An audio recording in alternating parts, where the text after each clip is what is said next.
She was my girlfriend's sister, older, forbidden, and the night she whispered, "You were supposed to forget," everything changed.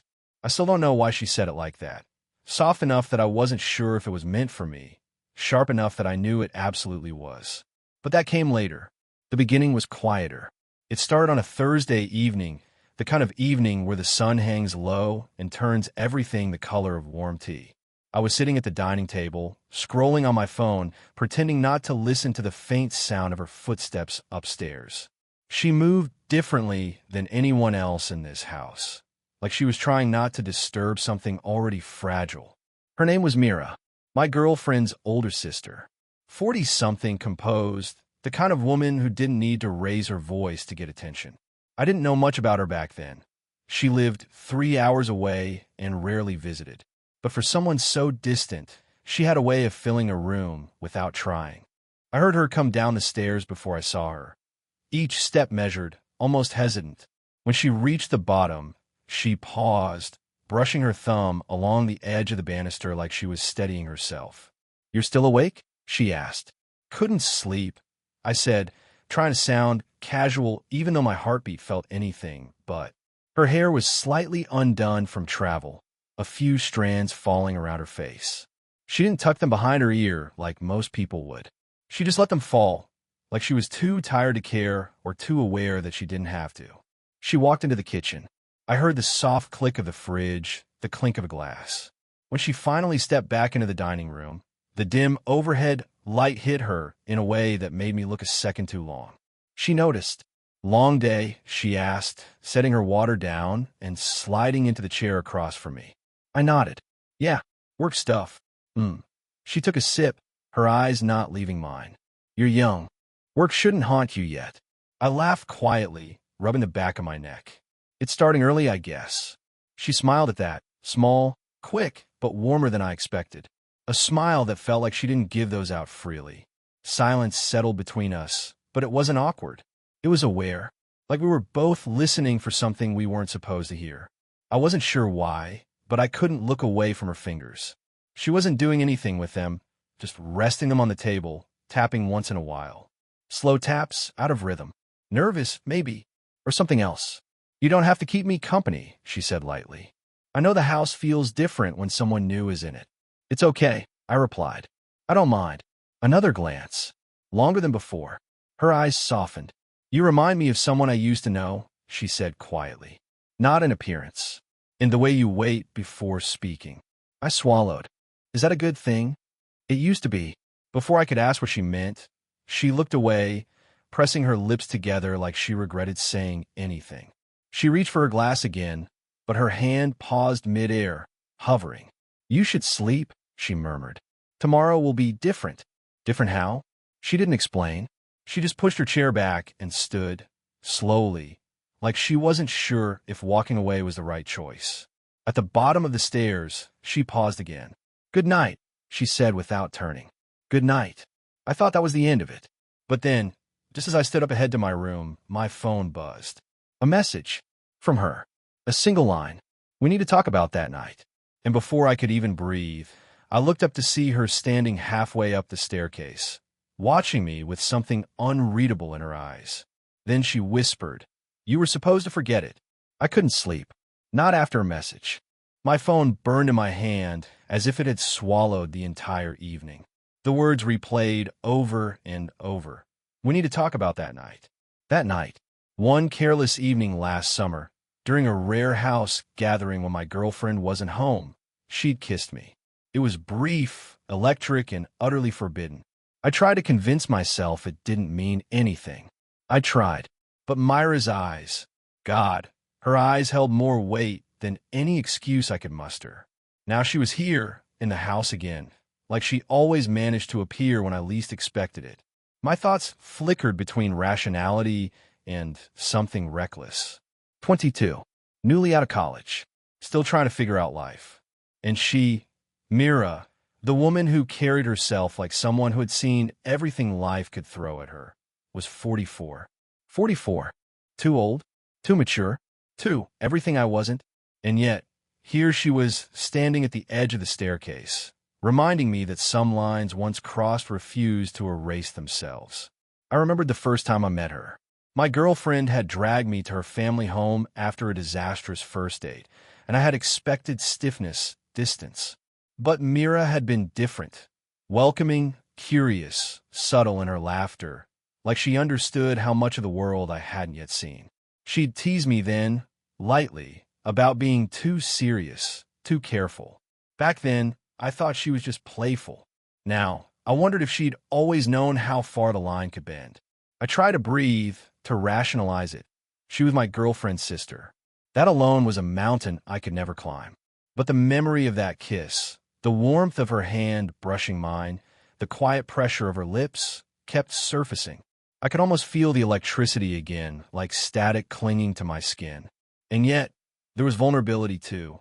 I saw it in her small gestures, the way she avoided my gaze, sometimes the faint tension in her shoulders, the pause before she said anything. She carried a history I could only guess at. Marriages that ended quietly, long nights spent alone in rooms that were too big, responsibilities stacked on her shoulders. But she didn't wear it like armor. She let herself feel. She let herself look. I wanted to tell her, no, not tell her, just let her know that I understood, that I remembered that night too, that I was caught in the same impossible pull. But the words stayed buried, lodged in the back of my throat, because some things couldn't be said aloud.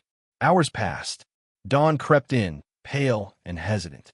I found her in the kitchen again, staring out the window at the street. The silence between us stretched, not uncomfortable but charged, like the calm before a storm.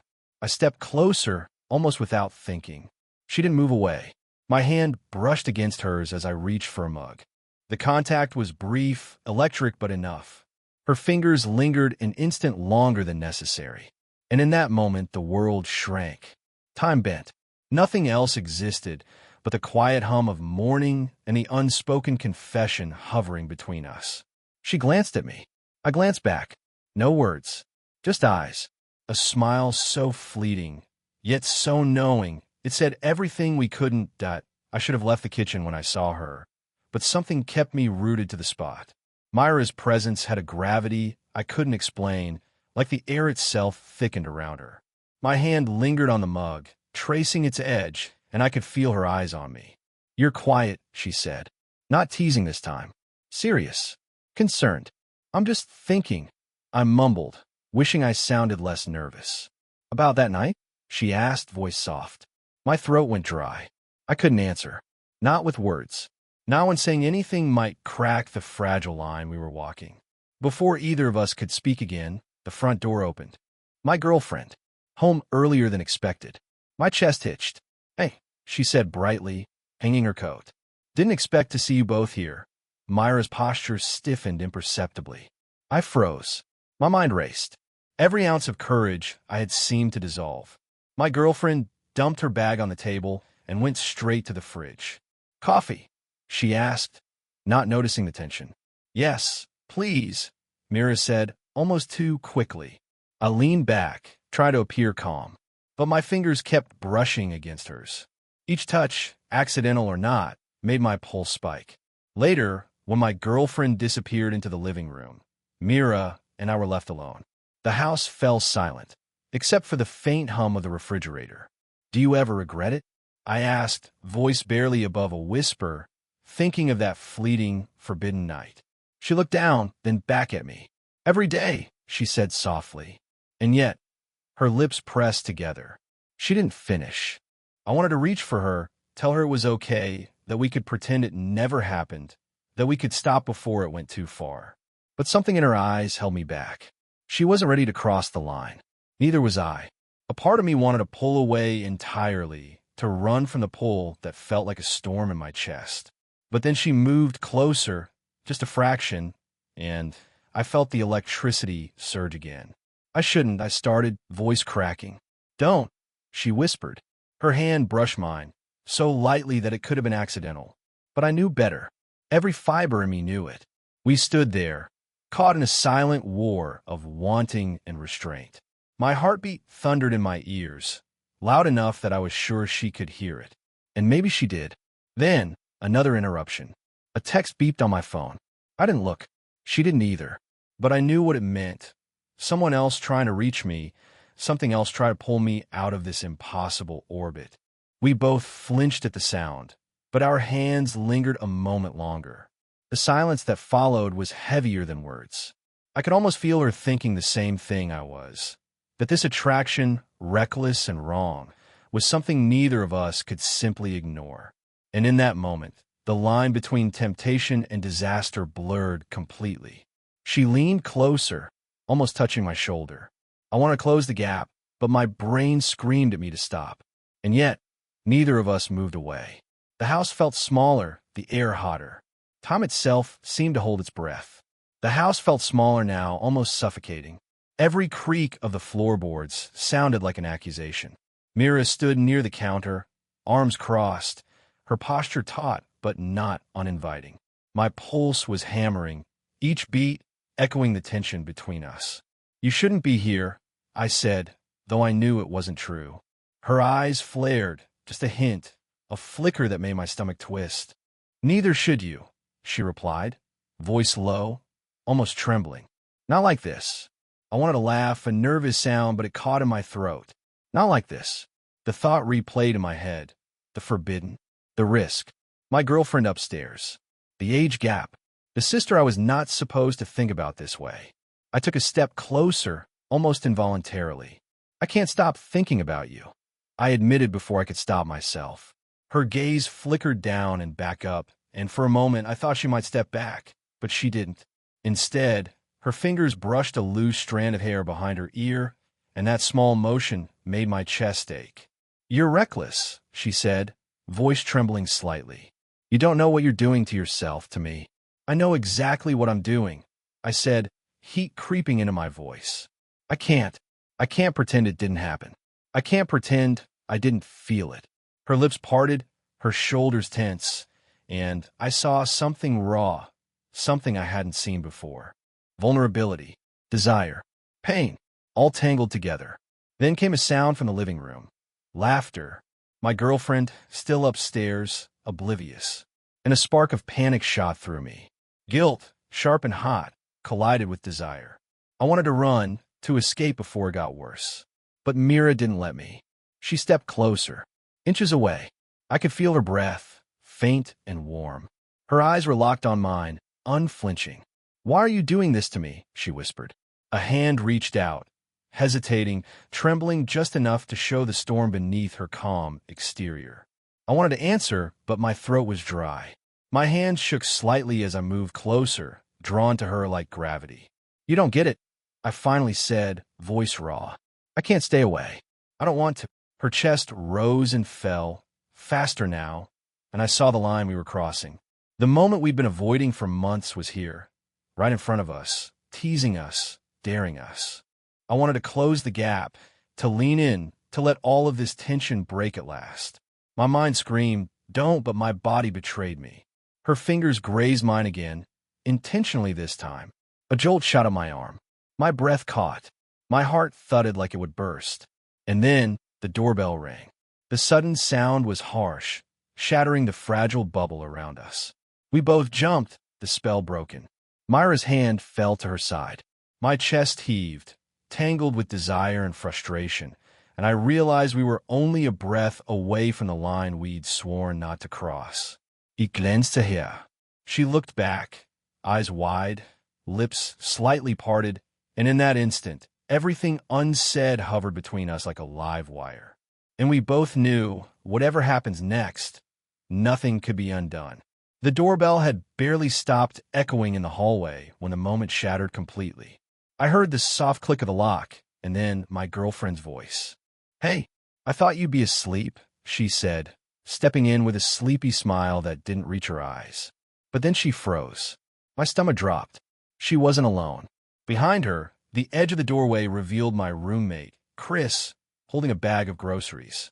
His expression shifted from casual to something unreadable as he caught the tension in the room. Mira stiffened instantly. Her hand, which had hovered near mine moments before, dropped to her side. I felt my chest tighten. Every pulse screamed, "Wrong, wrong, wrong." Chris looked at me. Everything okay?" His voice was neutral, but I saw the flicker, just a flicker, of suspicion. Yes, I said too quickly. Fiend. My hand brushed against the counter, gripping it like a lifeline. Myra's eyes met mine briefly, a silent apology in them, but there was no time to dwell. My girlfriend, oblivious, started putting groceries on the counter, humming softly. I thought Mira was out of town for a few more days. Mira swallowed, visibly uncomfortable. Plans changed, she said softly, trying to sound casual, but her fingers fidgeted with the edge of her sleeve. I wanted to sink into the floor. I wanted to tell Chris to leave, to erase the last few minutes as if they'd never happened. But words stuck in my throat. Then my phone buzzed. A message from an unknown number. I opened it, heart thudding. I saw you two last night. You need to be careful. Not everyone forgets. The blood drained from my face. Myra's eyes widened when she saw my phone, then narrowed slightly, recognition flashing. Who sent that? I asked, voice tight. She didn't answer immediately. Her jaw tightened. It doesn't matter, she said finally, almost too sharp. But it did matter. Everything mattered now. That night, the kiss, the tension, the closeness, it wasn't just between us anymore. Someone else knew. And whoever it was, they weren't just going to sit quietly. Chris finally left with a shrug, muttering something about checking on the laundry, and my girlfriend went upstairs. Silence settled again, heavier than before. Mira and I were left standing across from each other, the space between us smaller and infinitely more dangerous than ever. Her eyes searched mine, calculating, questioning. You're serious, she whispered. You still want this, don't you? I nodded, almost involuntarily. The truth had to come out. I couldn't hide it anymore. Ido. I can't pretend I don't. Her lips pressed together, a faint tremor passing over her. Then she stepped closer, just enough that our shoulders brushed. That single touch carried everything: guilt, longing, fear, and desire. Then we're in deeper than I thought, she said softly. And now, someone else knows. Her words sank into me like lead. The world had shifted. Safe was gone. Everything had changed. And in that moment, I realized that whatever choice we made next, it wouldn't just be about us anymore. I couldn't stop pacing. Mira stood near the kitchen counter, arms crossed, jaw tight. The weight of everything, the stolen glances, the almost kisses, the texts, the intrusion, pressed down on us both. You can't keep doing this, she said finally, voice low but firm. We're risking everything. Your girlfriend, my life, us. I know, I said, the words almost choking me. But pretending I don't feel this? Pretending I can just forget? My hands shook slightly as I ran them through my hair. I can't. Not anymore. She looked at me then, really looked. Her eyes softened, the tension in her shoulders easing just a fraction. You don't get to make it easy, do you? I shook my head. No, I don't want easy. I want real. She exhaled, a long, slow release, like she'd been holding her breath for weeks. Then she stepped closer. Her hand hovered near mine, then touched it lightly, tentative but intentional. Electricity lanced through me. I shouldn't, she whispered, almost to herself. I shouldn't want this. I don't care, I said, voice cracking. I've wanted this since the first time I saw you. That night, I couldn't stop thinking about it. About you. A silence fell between us. Thick, heavy, full of everything we hadn't dared to say before. My chest ached as I tried to read her face, fear, desire, guilt, longing all tangled together. Then she spoke, finally. And if we do this, if we give in, it won't be simple. Are you ready for that? I swallowed hard. I don't know if anyone could ever be ready. But I want to try. With you. Her lips curved slightly. A small, fleeting smile. It was all she allowed herself, enough to break my chest open, to leave me wanting more. We were inches apart now. My hand brushed hers, not leaving, not needing to. Her breath hitched. I could feel her heartbeat against my fingers. I shouldn't, she whispered again. But I can't stop either. I leaned closer, instinct taking over. Time slowed. I wanted to say everything all at once. That I'd wait for her, that I'd be careful, that this was terrifying and thrilling and wrong in all the right ways. She didn't stop me. Her fingers twined with mine, pressing just a little tighter. I could see her fighting herself, every muscle, every thought, every doubt waging war. And then the phone buzzed again. A reminder, a reality check. We both flinched, breaking eye contact, but the tension didn't dissipate. I knew in that moment something had shifted irreversibly. We had crossed lines in our minds, if not yet in action. And though the world outside might judge, the connection between us was undeniable. Her hand still rested in mine. I felt the tremor in hers, the warmth, the heartbeat. And I realized it didn't matter what anyone else knew, or what mistakes we might make. In this small, suspended moment, we understood each other completely. I smiled a little shakily. She met it with her own faint smile. And then the doorbell rang. A new interruption, or perhaps destiny, waiting to pull us back into the world. But whatever happened next, one thing was certain. We were here, together, and nothing unsaid could ever stay that way again. The doorbell had rung again, sharp and insistent, but this time it didn't feel like an interruption. It felt like a punctuation mark on everything that had happened, a reminder that life moved on even when your heart refused to. Mira and I stood in the kitchen, fingers still intertwined. The silence wasn't awkward. It was charged with understanding, with the weight of months, maybe years, of things left unsaid. I looked at her and saw the same storm I felt mirrored in her eyes. Desire, guilt, longing, and finally acceptance. She let go first, reluctantly, and leaned against the counter, breathing slowly. I closed the distance, resting my forehead lightly against hers. "We're here," I whispered. "Yes," she said, voice soft, almost trembling. "Despite everything. Against everything. Here." Her hand found mine again, fingers curling naturally around mine. The tension that had bound us so tightly over the past weeks loosened slightly. Not completely. We weren't naive. We knew the risks, the judgment, the impossible circumstances, but in that moment, it didn't matter. We had each other. That was enough. I thought about the twist, the near misses, the guilt that had threatened to pull us apart.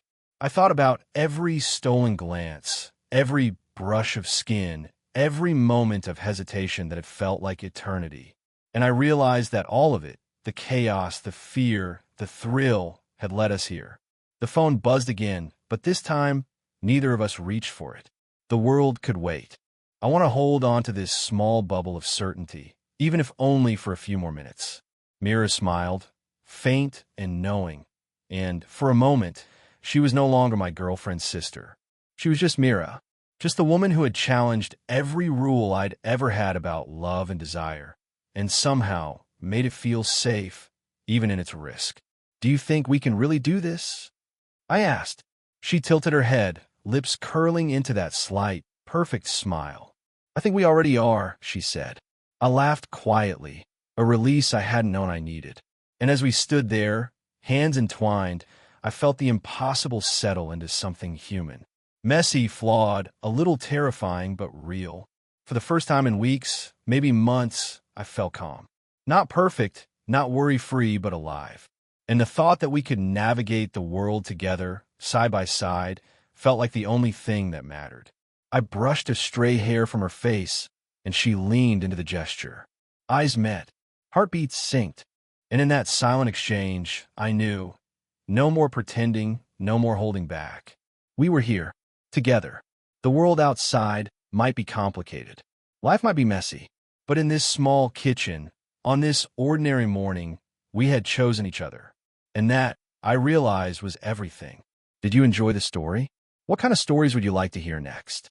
If you love this slow burn romance, don't forget to subscribe for more emotionally charged stories that make your heart race and linger long after the video ends.